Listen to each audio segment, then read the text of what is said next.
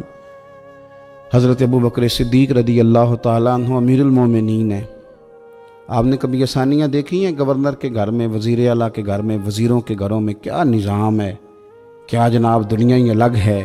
کبھی سیٹھوں نوابوں کے ہاں آپ دیکھیں کس طرح کا جناب ان کا رہن سہن ہے، بالکل دنیا ہی اور ہے۔ حضرت ابو بکر صدیق امیر المومنین ہیں، پیاس لگی تو پانی مانگا، لوگوں نے شہد ملا کے پانی پیش کیا، پانی منہ کے قریب گیا تو جناب صدیق اکبر کے بغیر کسی اختیار کے چھم چھم آنسو بہے۔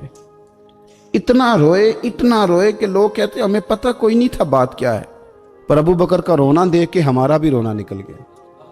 پتہ نہیں تھا ہوا کیا ہے، کس وجہ سے رو رہے ہیں یہ نہیں پتا تھا، ان کو روتے دیکھا تو ہم بھی رو پڑے۔ دیر تک وہ آہیں لیتے رہے، سسکیاں بھرتے رہے، آنسو بہاتے رہے، تڑپتے رہے، لوٹ پوٹ ہوتے رہے۔ عجیب کیفیت ہم نے دیکھی۔ بڑی دیر کے بعد وہ سنبھلے، عرض کی امیر المومنین ہمیں بھی بتلائیے، اتنے آنسو۔ جناب صدیق اکبر رضی اللہ تعالیٰ عنہ فرمانے لگے میں ایک دن حضور کی بارگاہ میں حاضر تھا تو نبی کریم علیہ السلام کسی چیز کو فرما رہے تھے، ہٹ جا مجھ سے دور ہو جا، مجھ سے دور ہو جا، مجھ سے دور ہو جا۔ تو فرماتے ہیں میں نے بعد میں عرض کی حضور آپ کس چیز کو ہٹا رہے تھے؟ تو حضور فرمانے لگے میرے پاس دنیا آئی تھی تو میں نے اسے کہا تو مجھ سے دور ہو جا، میرے قریب نہ، دور ہو جا۔ تو حضور فرماتے ہیں وہ مجھ سے چلی گئی، پر جاتی دفعہ کہہ گئی ہے کہ حضور آپ نے تو مجھے اپنے سے دور کر دیا، پر آپ کے بعد والے مجھ سے بچ نہیں سکیں گے، وہ مجھے قبول کر لیں گے، وہ مجھے بڑی بڑی سیف الماریوں میں جگہ دیں گے، وہ تجوریوں میں بھر لیں گے، وہ مجھے رکھ لیں گے، پسند کر لیں گے۔ حضور نے فرمایا تو ہٹ جا۔ حضرت صدیق اکبر فرمانے لگے میں پانی مانگتا ہوں، مجھے شہد دیتے ہو، مجھے دنیا دار نہ کر دینا، مجھے اس آسانی میں مبتلا نہ کر دینا، مجھے ڈر لگتا ہے ان لوگوں میں نہ ہو جاؤں جن پر دنیا پھیلا دی گئی، پھر وہ اللہ کے ذکر سے غافل ہو گئے۔ بھائی کتنے دکھ کی بات ہے کہ کچھ لوگوں نے پچھلے رمضان شریف کو قرآن مجید کھولا تھا، یعنی ایک مہینے میں بھی ایک قرآن شریف ہم ختم نہیں کر پاتے۔ کیا ہم روز فون نہیں سنتے؟ کیا ہمارے پاس جو SMS آتے ہیں ان کے جواب نہیں دیتے؟ کیا ہم اپنی مرضی سے اپنی طبیعت کے مطابق نیند پوری نہیں کرتے؟ کیا ہفتے میں 1-2 دفعہ ہم باہر سے جا کے کھانا کھانے کا پلان نہیں کرتے؟ سارے کام ہم کر رہے ہیں، ٹائم نکل رہا ہے، دوستوں کے ساتھ ملاقاتیں ہو رہی ہیں، خوش گپیاں جاری ہیں، تو کیا وجہ ہے قرآن پاک ہمارا مہینے میں 1 دفعہ ختم کیوں نہیں ہوتا؟ درود پاک کی مجالس ہم قائم کیوں نہیں کرتے؟ ہم کیوں نہیں اپنے آپ کو تھوڑا سا وقت دیتے؟ کیوں نہیں ہم اپنی روحانی زندگی کو آباد کرنے کے لیے تھوڑا سا آگے بڑھتے؟ کیوں نہیں وظائف پابندی سے پڑھتے؟ کیوں فجر سے تھوڑا پہلے ہماری آنکھ نہیں کھلتی؟ غافلوں والی زندگی نہ گزاریں، ورنہ یاد رکھیں ہماری آنکھ اس وقت کھلتی ہے جب آنکھ بند ہونے کا وقت آ جاتا ہے۔ اس وقت آنکھ کھولیں گے تو اس کا فائدہ کوئی نہیں ہوگا۔ اب وقت ہے، اب وقت ہے، اپنے آپ کو ذہنی طور پر تیار کریں، اپنے دل سے روز کلام کریں۔ جس طرح اپنے پیسوں کا روز حساب کرتے ہیں تو اپنے دینی معاملات کا بھی حساب کریں کہ کہاں کتنی چیزیں ایسی ہیں جو میں نے بلا وجہ چھوڑ دیں۔ غافلوں والا وقت نہ گزاریں۔ ایک لمحہ جو زندگی میں غفلت میں گزرتا ہے نا، غفلت میں بڑا خوفناک ہو جاتا ہے۔ اور یہ بھی یاد رکھنا لمحے غافل ہوتے ہیں پر صدیوں کو سزا بھگتنی پڑتی ہے۔ لمحوں نے خطا کی تھی، صدیوں نے سزا پائی۔ کئی دفعہ ایک لمحے کے لیے بندہ غافل ہوتا ہے، اور حضرت شیخ باہو نے تو کہا تھا کہ جو دم غافل سو دم کافر۔ سانو تے مرشد ہو پڑھایا، ہمیں تو ہمارے بڑوں نے یہ بتایا کہ غافل نہ ہونا، جو غافل ہوتے ہیں وہ ایک دن کافر ہو جاتے ہیں۔ اپنے آپ کو تھوڑا سا لگائیں، تھوڑی سی ہمت کریں۔ اسلام تو ہمیں تازہ ہی بڑا کرتا ہے، کہتا ہے تیری آنکھ کھلی ہے نا تو ذرا وضو تو کر اٹھ کے، کیوں؟ تاکہ تیری غفلت ختم ہو۔ فجر کی نماز پڑھی تھی، ناشتہ کیا تھا، کام کار پہ گئے تھے، بس لگا تھا کام سے دل لگنے تو زور کی اذان ہو گئی، کہا تو واپس آ جا، غافل نہ ہو جانا، آ جا تھوڑی نماز پڑھ جا۔ تو پھر یہ آیا تھا، نماز اس نے پڑھی تھی، اب یہ واپس گیا تھا تو شام ہونے لگی تھی۔ شام ہوتے ذرا بندے کا وجود تھکنے لگتا ہے، تو طبیعت اس کی تھکنے لگی تو اسے کہا نہیں نہیں کہیں تجھے تیرا وجود ذہن غافل نہ کر دے، آ جا اثر بھی پڑ جا کے۔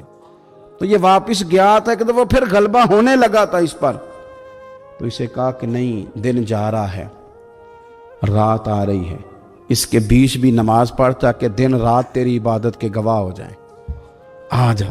پھر یہ سونے لگا تو اسے کہا ایسے ہی نہ سو جانا، تو عشاء پڑھ کے سو، کیا ملے گا؟ تو مدینے والے محبوب فرماتے ہیں عشاء جماعت کے ساتھ پڑھ، فجر اٹھ کے جماعت کے ساتھ پڑھنا، رب ساری رات عبادت کرنے کا ثواب عطا کر دے، ساری رات عبادت کا ثواب دے دے۔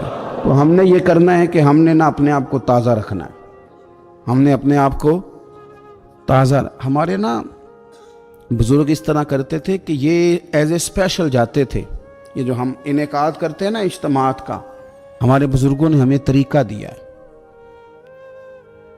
کہ نصیحت لو، یہ جو نصیحت ہوتی ہے یہ نفع دیتی ہے، آپ کے کانوں سے بات ٹکراتی ہے تو دل میں ایک دفعہ جاتی ضرور ہے، یہ مزاج ہوتا ہے۔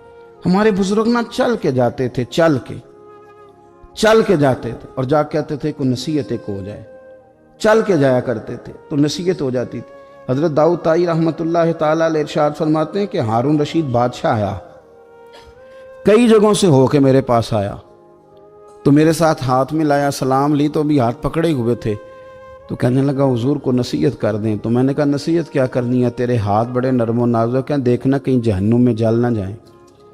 کہتے ہیں وہ نصیحت میں نے کی تھی، لیکن جب وہ میری نصیحت سن کے رویا نہ تو اس کے رونے سے میں نے بھی رونا شروع کر دیا۔